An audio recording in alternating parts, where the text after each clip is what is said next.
AIPAC just helped a pro-Palestine progressive win her primary, but the organization is stating they have no regrets and they would do it again. Cenk, your 2 cents here. No, I love the irony of this. So you're gonna see wonderful Jewish Americans standing up to AIPAC. You're gonna see AIPAC bury a candidate, but then accidentally promote an even more anti-AIPAC candidate. So this is a beautiful story. Jordan, give him the facts. So Tom Malinowski is a New Jersey Democrat and self-proclaimed Zionist, but AIPAC's PAC spent over $2 million to make sure he did not win his district's primary, all because he stated that Israel should not receive unlimited and unconditional aid from the United States. Analila Mahia won the primary instead.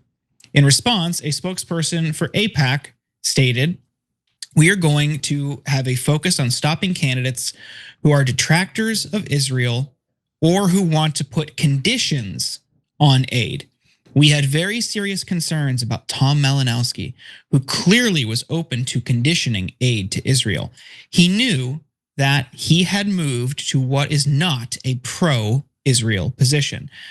Adding conditions to aid to Israel and undermining the US relationship is a top priority for us in assessing candidates. Malinowski has since promised to campaign against any candidate who is supported by AIPAC. In response to their branding problem, AIPAC is attempting to go undercover, but it's not working. In the state of Illinois, 2 groups have recently launched an onslaught of campaign ads. They are Elect Chicago Women and Affordable Chicago Now.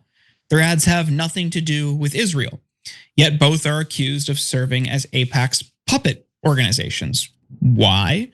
Well, they use some of the same vendors as AIPAC, and they're supporting candidates with a lot of AIPAC-linked donors. Not to mention, AIPAC has used shell organizations in the past. Elect Chicago and Affordable Chicago are once again attacking Democrats who don't believe Israel should receive unconditional aid from the US. Their strategy has already cost them 1 key endorsement. Donna Miller is a candidate for Illinois' 2nd district. Affordable Chicago Now is supporting her campaign.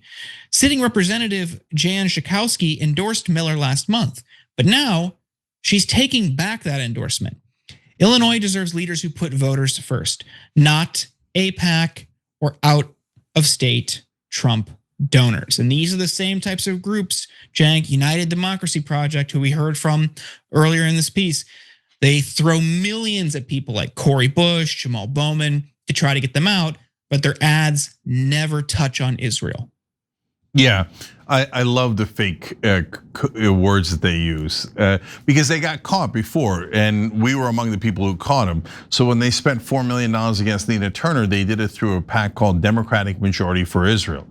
And we kept asking, where's the Democratic majority for Cleveland, which is where that district is?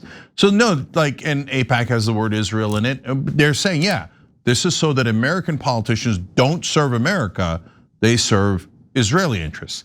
And they're not hiding it, guys. You heard Jordan's quotes, just let that sink in for a second. They demand unconditional aid. So they're saying it doesn't matter what Israel does, you owe them. And you know what? If Israel kills Christians, who cares? Okay, kill Americans, who cares? It's unconditional. They do a genocide, who cares? It's unconditional. A Holocaust, it doesn't matter, it's unconditional. They attack all their neighbors, it doesn't matter, it's unconditional.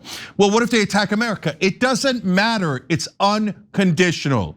Americans have no choice. You must submit to Israel, and you're not allowed to complain about it, and you're not allowed to put conditions on it. That is insane.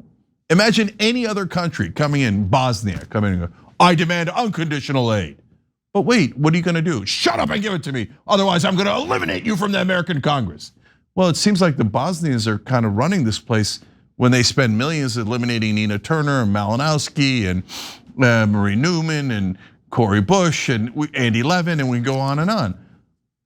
You're anti-Bosnian and you should be eliminated too. No, these are thugs. They're not from our country, they're from a different country. They're trying to manipulate and control our country. And anyone who takes AIPAC money is a traitor, and you should never vote for them.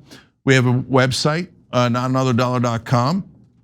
go and sign the pledge. I'll never vote for a politician that takes Israeli lobby money, and I'll never vote for a politician that gives a single more dollar to Israel. That's our money. They don't have any right to it, conditional or otherwise. Now, as always, we tell you guys, look, they try to make it, there's two groups that are trying to make it about religion. Groypers and Israel First. They both say it's the Jews, it's the Jews, it's the Jews. Now, we tell you that's not true, and we could prove it. So, and we do it all the time. We've given you dozens and dozens of examples. We give you hundreds. Jan Schakowsky, yet another person who's a wonderful, progressive Jewish American, and she's saying, no, if you're taking money from AIPAC, I'm withdrawing my endorsement. It doesn't have anything to do with religion. It has to do with, are you serving our country or a different country? So God bless Jan Schakowsky for doing that. A wonderful progressive throughout. And so, Jordan, we're at a crossroads here, man. So most of the politicians still don't get it. Schakowsky and some of the others are pioneers and trailblazers, and a lot of times they'll take heat for it. But most of Washington's like, well, I don't know what you're talking about. Of course I'm gonna take millions of dollars from Israel, and of course I'm gonna loyally serve Israel, and the media is still backing them up. So again, I don't know how this movie ends, but I love that they got rid of Malinowski and got someone that was more against Israel. And I hope they keep wasting their money that way.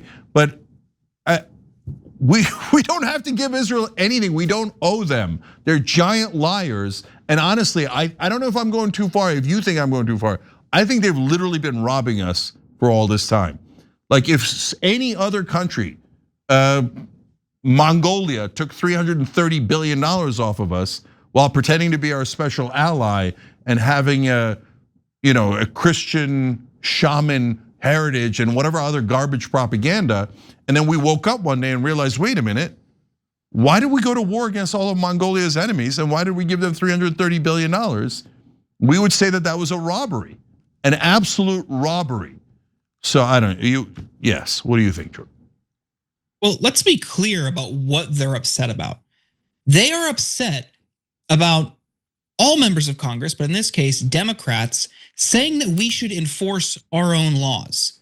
So the conditions on aid is us enforcing the Leahy laws on aid to Israel, which says you can't support or provide aid to a country or a military that you know is committing human rights violations. We know Israel is. Us, the objective observers, know that. The members of Congress who are funded by AIPAC have blindfolds on and somehow can't see the human rights atrocities occurring in Gaza and the West Bank. They're saying, we're gonna fight to get you out if you defend and uphold your own laws on human rights. That's the issue here. And I also want to add some context to how these types of super PACs operate. So DMFI, UDP, those are arms of AIPAC where they have, it's a little bit more clear with Democratic majority for Israel, but United Democracy Project, that could be anything. The ads that they ran against people like Nina Turner weren't about, again, Israel, and weren't even about Cleveland. They attacked Nina Turner for criticizing Joe Biden. Do you think that they care about that? AIPAC backs Republicans. They don't care about that. They back J6ers. They don't care about that. They want to manipulate you. On the other side, totally different issue, the same tactics that people need to be aware of. On the crypto space, there's a large super PAC called Fair Shake. They have two arms, one called Protect Progress, which supports Democrats, and one called Defend American Jobs, which supports Republicans. Now, all of these groups, all they're doing is going for candidates or incumbents who will bend over for the cryptocurrency industry. And one of the ads I saw they're running in Houston to try to get Al Green out and support this younger guy, Christian Menefee, goes after Al Green because it's time for a new generation of Democrats. They don't care about that, and you can tell because they're also supporting people in their 70s and 80s who support the crypto industry. They are lying to you. They are exploiting our campaign finance system. They are corrupting our society so these crypto industry guys can fight against any and all regulation for their notoriously predatory industry. They're doing it with Israel and they're doing it with crypto. People need to wake up, and that's why the fight to get money out of politics is so important. Yeah, so they say, oh, we got to get rid of Al Green because we need a new generation. And that's why you got to vote against Nina Turner because she wasn't for Joe Biden. Wait, what? Okay, now look, the people that run those ads know that they're liars. They know that they're lying to you. They know that they're saying two different things. But if you call them deceptive, they go, Trump, Trump, Trump, I'm the victim, I'm the victim. And so why do they do that, guys? Now that I'm back in my seat, because they have a partner in this, a silent partner, well, so not nearly silent enough in my opinion, that is not talked about, and that's mainstream media.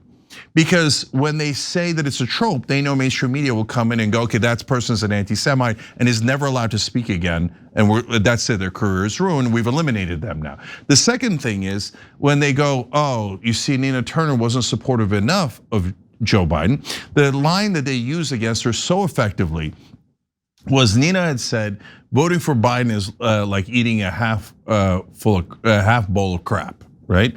But the rest of the sentence is voting for Trump is eating a full bowl of crap. But since the Israeli lobby and mainstream media were working hand in hand without any memos exchanged, it's groupthink. They both love Israel. They both hate outsiders. They hate progressives and populists, both on the left and the right.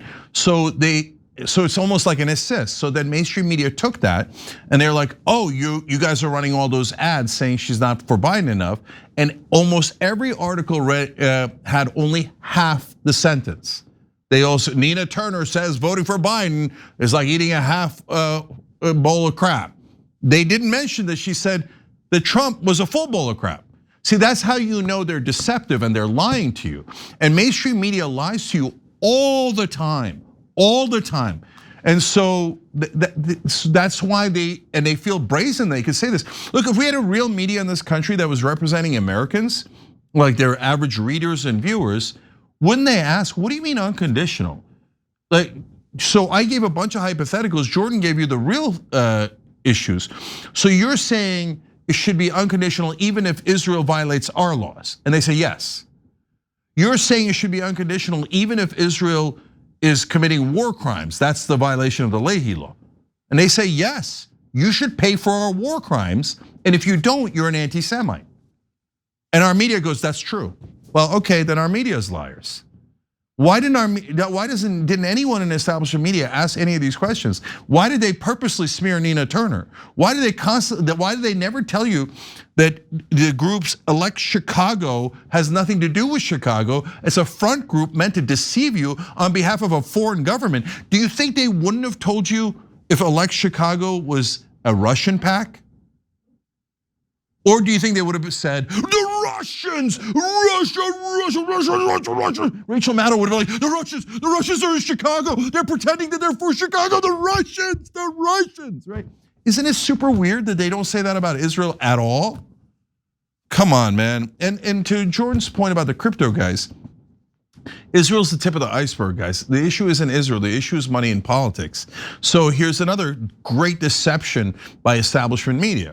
So big oil comes in and goes, oh, we're the victims, we need subsidies. You guys are the most profitable companies in the world. They're like, yep, nope, every year we want $35 billion in subsidies. That's 10 times what AIPAC takes. And they go, nope, you owe us. And no one in media goes, why do we owe ExxonMobil and Chevron $35 billion? What a bunch of criminals. They obviously legally bribed all of our politicians, and those politicians took our money and gave it to them. That's a robbery. But instead our media goes, no, nothing to see here. Money in politics is not important. We never talk about the donors have no effect. Oh, look, Lindsey Graham and Chris Murphy are having a debate. Oh, Lindsey Graham won the debate again. I guess we're going to war. It has nothing to do with the oil companies, the military companies, Israel, or any of the donors. It's just that Lindsey Graham won the debate. Okay, so now you know almost everyone in legacy media are liars. And what's amazing about it, we gotta go, but what's amazing about it is they don't know that they're liars. They think like, I am a serious journalist working for ABC. And And the donors have, well, they get a little bit of access, but they don't have much influence at all. And anyone who criticizes Israel is an anti-Semite who should never be allowed to speak again. And of course, AIPAC is holy and wonderful, and you should all serve Israel unconditionally. Otherwise, you're all anti-Semites, and the whole country should be fired. And I am a news reporter. Are you? I'll leave it at that. Every time you ring the bell below, an angel gets his wings. Totally not true, but it does keep you updated on our live shows.